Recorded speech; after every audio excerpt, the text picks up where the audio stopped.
Āgenskalns, nometņu un Lapu ielas krustojums.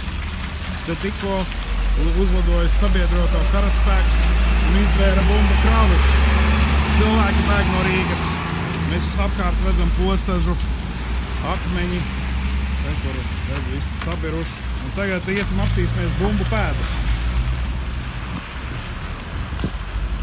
Te, kur nokrita vidēja rādījus aviobumba. Dziļums 20 centimetri. Lūkam, nākošais bumbardējs. Jā, nu visu cieņu Rīgas domai un viņas izcilajam mēram Nilam Ušakovam, ka mums ir tādas ielas. Re, kur ir nākošā bumbu bedre. Nākošā bumbu bedre. Jā, nē, šitā ir sprāgus kājnieku mīna. Tā, un te nav tik traki, te ir 7 centimetri. Te ir 10 centimetri. Nu, pilnīgi pietiekoši, lai paliktu bez lietā diska, bez riepas, tā kā esiet uzmanīgi izvēlīties citu transporta līdzekli, vēlams zirga ratus. Nometņu un Lapu ielas krustojums. Arī šodien šobrīd ir sastrēgums. Dēļ tā, ka mašīnai nolūzis ritenis. Kāpēc viņš nolūzis? Redziet, tur 3 stūrs.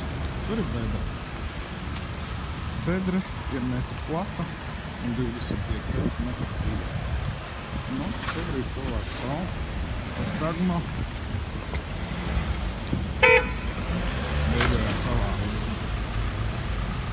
Nu, kā rīkoties šādā situācijā? Tad divas lietas, kā rīkoties. Tad rīkoties.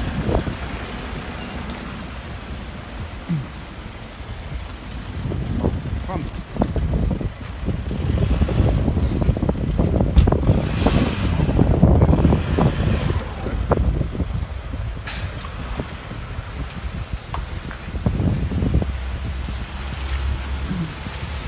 Kurš ir vainīgs?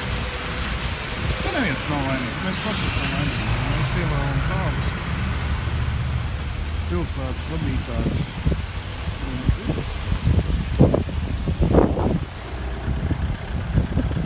Nav ko čīkstēt, ja reiz esam ievēlējuši tādus.